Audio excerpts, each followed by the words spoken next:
دسترخوان بچھایا ہے، وہیں پر اس معنویت کے حصول کے لیے جو بنیادی ترین اور پہلا سٹیپ ہے کہ ہماری غذا کے اوپر کنٹرول. بنیادی ترین فلسفہ ماہ مبارک رمضان کا اپنے دسترخوان پہ، اپنے ہاتھ پر، اپنے منہ پر کنٹرول کرنا ہے. یہی کنٹرول بنیادی طور پہ ہماری صحت کے لیے ضروری ہے. میں نے اس سے پہلے بھی آپ کی خدمت میں عرض کیا تھا کہ کیپٹلسٹ ورلڈ نے اپنے منافع کے لیے، اپنے فائدے کے لیے جو ایک پورا سلسلہ لذات اور شہوات کا اور مادی لذات کا، جس کے لیے بنیادی ترین جو انہوں نے ٹریک استعمال کیا وہ ہمارے کھانے اور پینے کے اعتبار سے. لہذا جتنا بھی جنک فوڈ ہے، یہ سارے کا سارا، جتنا بھی بیکری آئٹم ہے، یہ سارے کا سارا، اور پھر اس کے اوپر پلس کولڈ ڈرنکس، یہ ایک پوری تباہی کا ایک پورا سلسلہ ہے. اور ہم سب کو اب اس وقت تھوڑا سا ہوش میں آنے کی ضرورت ہے، تھوڑا سا بیدار ہونے کی ضرورت ہے. یہ ایک پورا سائیکل ہے، ایک پورا سلسلہ ہے کہ جس کو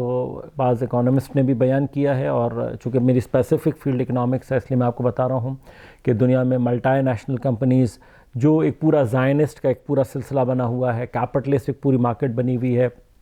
فارماسیوٹیکل ایک پورا مافیا ہے. اسی طرح سے یہ جو فوڈ چینز ہیں، یہ پورے کا پورا ایک مافیا ہے کہ جو ہمارے ذہنوں سے کھیل رہا ہے، ہماری مینیپولیشن کر رہا ہے، نفسیاتی اعتبار سے، سائیکلوجیکل اعتبار سے. ہم ٹریپ میں ہیں، ہماری پریفرنسز کو مینیپولیٹ کیا جا رہا ہے، ہماری چوائسز کو مینیپولیٹ کیا جا رہا ہے، اور اپنی مرضی کے مطابق ہمیں موو کروایا جا رہا ہے، اور جس کے نتائج بہت خطرناک نکل رہے ہیں. ایک پورا نظام ہے جو چاہتا ہے کہ ہم ایسی غذائیں کھائیں کہ جو ہمیں بیمار کریں، اس لیے کہ بیمار ہونے کے نتیجے میں ہم دواؤں کی طرف جائیں گے. تو بس ایک سائیکلیکل پروسیس ہے. جتنے بھی سپلیمنٹس تیار ہوئے ہیں یہ سارے کے سارے نیچرلی ہماری غذا کے اندر موجود ہیں. اگر ہم اپنا غذائی پیٹرن چینج کر لیں تو ہمیں کسی سپلیمنٹ اور کسی دوائی کی ضرورت نہ پڑے. لہٰذا جتنی بھی سب پروسیس فوڈز ہیں وہ ساری کی ساری بشدت نقصان دہ ہیں، بشدت، یعنی اتنی نقصان دہ ہیں کہ جس کا آپ تصور نہیں کر سکتے. اپنے گرد، اپنے اطراف میں آپ لوگوں کی حالتوں کو دیکھیں، دل کے مریض، کولیسٹرول کے مریض، یورک ایسڈ کے مریض، شوگر کے مریض، اور پھر ان سب کے اوپر کینسر وغیرہ، یہ سب کا سب جو جتنا کچھ بھی ہے، اس سب کی جو روٹ کازز ہیں وہ انہی غذائی مسائل کے اندر ہیں. ان تمام کے اندر اس وقت دنیا کا ایک بہت بڑا مسئلہ اوبیسٹی، موٹاپا ہے، جس کی روٹ کاز آپ کی غذا میں ہے. اس بات کو بالکل اپنے ذہن میں کلیئر کر لیں کہ دنیا کا کوئی بھی میڈیسنل سسٹم اس بات کا نہ ادعا کرتا ہے، نہ ان کے پاس کوئی سسٹم ہے کہ جو آپ کے موٹاپے کو کم کر سکے. لہٰذا موٹاپا خاص طور پر it's had nothing to do with medicine. جو کوئی آپ کو یہ بتا رہا ہے کہ میڈیسنس کے تھرو آپ اپنا موٹاپا کم کر سکتے ہیں، وہ آپ کے ساتھ دشمنی کرنے جا رہا ہے. لہٰذا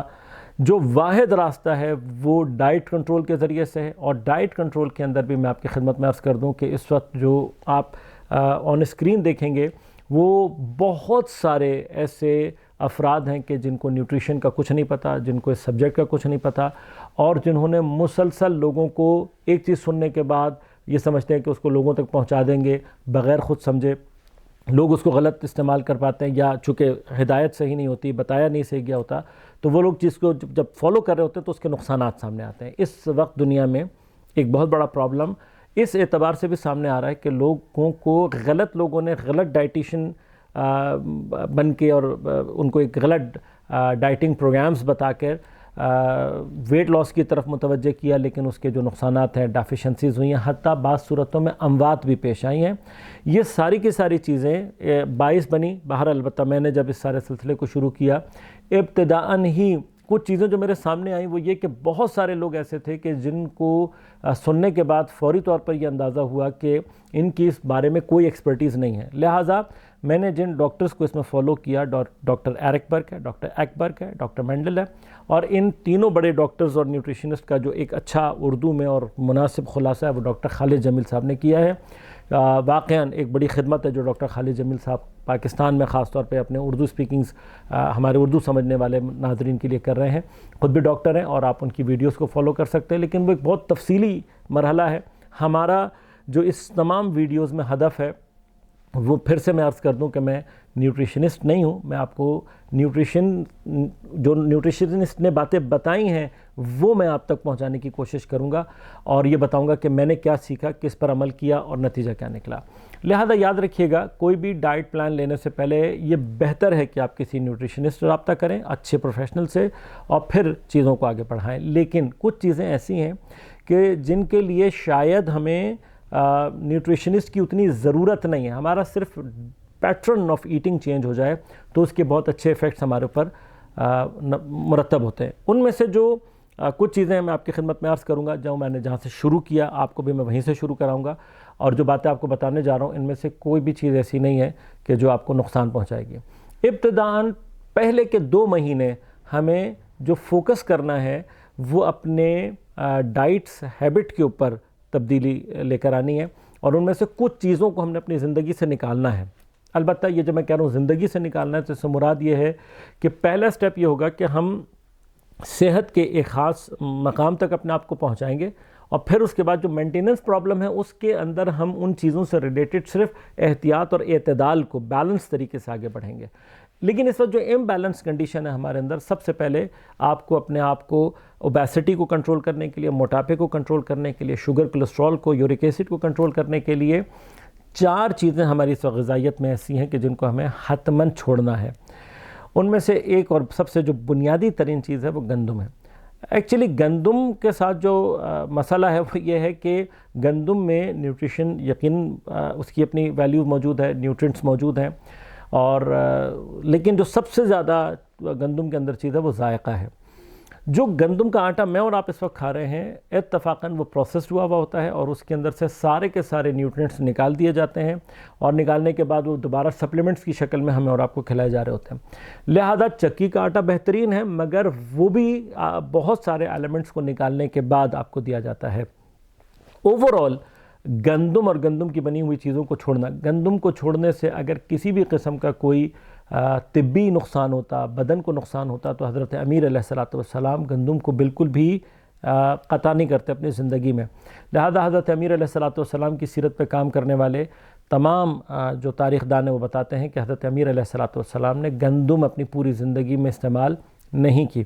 حضرت امیر کو طاقت کے اعتبار سے، پاور کے اعتبار سے، بدن کی طاقت کے اعتبار سے یقیناً ایک پوری دنیا میں آئیڈیالائز کیا جاتا ہے۔ بس اگر حضرت کے بدن میں وہ طاقت موجود ہے اور انہوں نے گندم نہیں استعمال کی تو اس کا بہت واضح مطلب یہ ہوا کہ گندم کو چھوڑنے سے ہماری فزیکل، ہماری بدن کے اوپر اور ہماری جسمانی صحت کے اوپر کوئی ایسا ایفیکٹ نہیں پڑے گا، اور جو گندم کے نیوٹرینٹس ہیں وہ اور چیزوں میں چونکہ موجود ہوتے ہیں لہٰذا وہ اس کو خود بخود سبسٹیچیوٹ کر لیتے ہیں۔ لہٰذا ہم اور آپ جو اس وقت آٹا کھا رہے ہیں، وائٹ آٹا جو استعمال ہوتا ہے، یہ وائٹ فلور، یہ صرف اور صرف گندم کا سٹارچ ہے۔ ہم نے جو پہلا سٹیپ لینا ہے وہ یہ کرنا ہے کہ اپنی لائف میں کاربوہائیڈریٹس کو کم کرنا ہے۔ جو اس وقت ایٹنگ پیٹرن مٹیریلس کنٹری نے اور کیپٹلسٹ مارکیٹ نے جو ڈیولپ کر دیے ہیں، وہ ایٹنگ پیٹرنز اس وقت کاربوہائیڈریٹ کے بہت ہی ہائی لیول کو ہماری زندگی میں لے کر آ رہا ہے۔ تمام کے تمام بیکٹیریا آئٹمس جتنے بھی ہیں وہ سب کے سب اسی سے بنے ہوئے ہوتے ہیں۔ ڈبل روٹی جس کو ہم سمجھتے ہیں کہ شاید یہ بہت ہلکی غذا ہے، وہ سٹارچ کے اعتبار سے اور کاربوہائیڈریٹ کے اعتبار سے بم ہے پورا۔ لہٰذا ہمیں ابتدائی طور پہ جو سٹیپ لینا ہے وہ یہ کہ گندم کو اپنی زندگی سے نکالنا ہے، اسپیسیفکلی ان 4-6 مہینوں کے لیے جب تک کہ ہم یہ ڈائٹ پلان فالو کر رہے ہیں۔ ابتدائی 2 مہینوں میں جب تک آپ یہ چیزیں چھوڑیں گے تو آپ کا آٹومیٹیکلی جو میٹابولزم اس میں تبدیلی آئے گی، اور آپ کے اندر جو بڑی تبدیلی آئے گی وہ یہ ہوگی کہ آپ کو کریونگ ہونا بند ہو جائے گی، اور آپ کا ایپیٹائٹ آٹومیٹیکلی کم ہونا شروع ہو جائے گا، جس کا آٹومیٹیکلی نتیجہ آپ کے اندر بھوک کا کم ہونا ہوگا، اور آپ کا بار بار جو چیزیں کھانے کی خواہش اور کریونگ ہے وہ آٹومیٹیکلی کنٹرول ہو جائے گی۔ لہذا سب سے پہلے جو بنیادی طور پہ 4 چیزیں ہیں، گندم کو ہر فارم میں اپنی زندگی سے نکال دیں۔ وہ صرف روٹی نہیں ہے، ڈبل روٹی، پاپا، rusk, bakery items, pizza, burger, پراٹھے، پوریاں، یہ سارا کچھ آپ نے اپنی زندگی سے نکالنا۔ اب سب پہلے ہی سوال یہ پیدا ہوتا ہے کہ کیا کیا جائے؟ روٹی کھانے کے لیے گندم کو چھوڑ کر جو کی روٹی کی طرف جائیں۔ بیسن کی کھا سکتے ہیں، مکئی کی کھا سکتے ہیں، باجرے کی، اور سب سے بیسٹ روٹی میری نظر میں جوار کی ہے۔ لیکن چونکہ جوار کی اویلیبلٹی نہیں ہے تو پہلے سٹیپ پہ آپ جو کی طرف چلے جائیں۔ جو کی روٹی کے بارے میں بھی ہمارے ہاں بہت سارے مسکنسیپشنس ہیں۔ اکثر لوگ یہ سمجھتے ہیں کہ جو کی روٹی بہت سخت اور بہت ہارڈ ہوتی ہے۔ نہیں، ایسا نہیں ہوتا، بالکل نارمل روٹی بنتی ہے۔ ابتدا میں بنانا تھوڑا سا ٹیکنیکل ہوتا ہے لیکن بن جاتی ہے، اور پھر اس کے بعد اس کی اور گندم کی روٹی میں کوئی خاص فرق نہیں ہوتا، اور جو کی روٹی کا ذائقہ یقیناً گندم سے ڈیفرنٹ ہوتا ہے، لیکن وہ بہترین سبسٹیچیوٹ ہے۔ دوسری چیز جو آپ نے زندگی سے نکالنی ہے وہ شوگر ہے، چینی ہر فارم میں، چاہے وہ گڑ ہو، چاہے براؤن شوگر ہو، چاہے white sugar, specifically white poison ہے،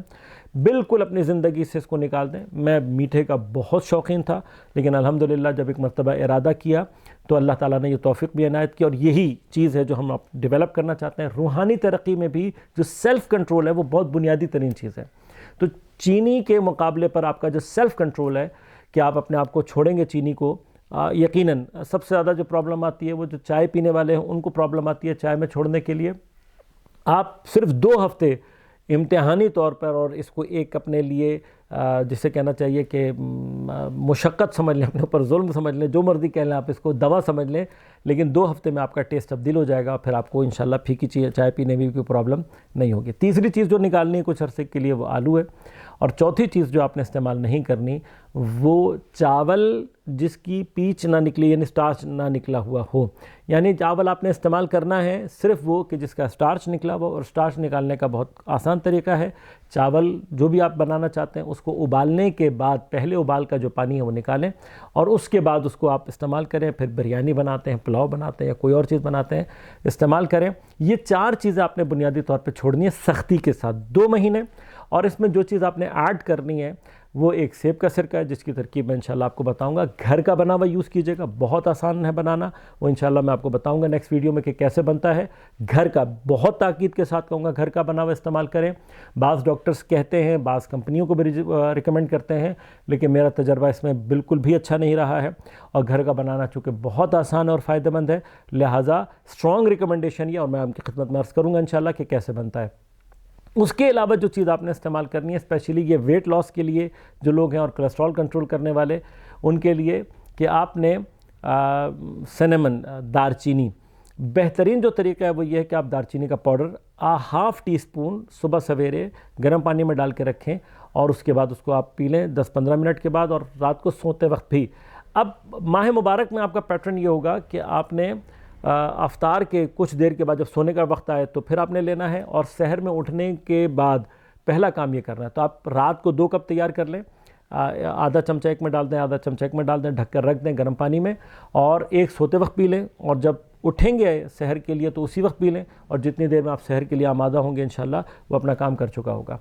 اسی میں پلس کرنا ہے آپ نے دوسری چیز سیب کا سرکہ، اور وہ بھی آپ نے ماہ مبارک میں کوشش کریں کہ جیسے افطار کر لیا تو اس کے 15 منٹ کے بعد، اور سحر کے بھی فوراً بعد، یعنی آپ جب سحر بند کر رہے ہیں تو سرکہ پی لیں، اور اس کی تھوڑی دیر بعد پانی پی کر اپنے سحر کو ختم کریں۔ انشاءاللہ ان چیزوں کے رزلٹ بہت جلدی آپ کے سامنے آئیں گے۔ اس کے علاوہ اس پوری ڈائٹ پلان کے اندر جو چیزیں آپ نے نہیں چھوڑنی، ان میں سے 2 انڈے ہیں، یہ چاہے آپ ہاف فرائی استعمال کریں، یہ چاہے آپ بوائل یوز کریں، چاہے آملیٹ یوز کریں، بیسٹ آملیٹ ہے انشاءاللہ، اس کا بھی میں آپ کو آگے آنے والی ویڈیوز میں بتاؤں گا کہ کیا طریقہ ہونا چاہیے، کیسا آملیٹ یوز کریں۔ فروٹس نہیں چھوڑنا، یہ کچھ ہدایات ہے، اس کو 2 مہینے استعمال کریں، اور 2 مہینے کے بعد انشاءاللہ جو چیزیں کرنی ہیں، جو بتانی ہیں، کچھ انٹرمیٹنٹ فاسٹنگ ہے، وہ میں انشاءاللہ آپ کی خدمت میں چیزیں وقتاً فوقتاً عرض کرتا رہوں گا۔ والسلام علیکم ورحمۃ اللہ وبرکاتہ۔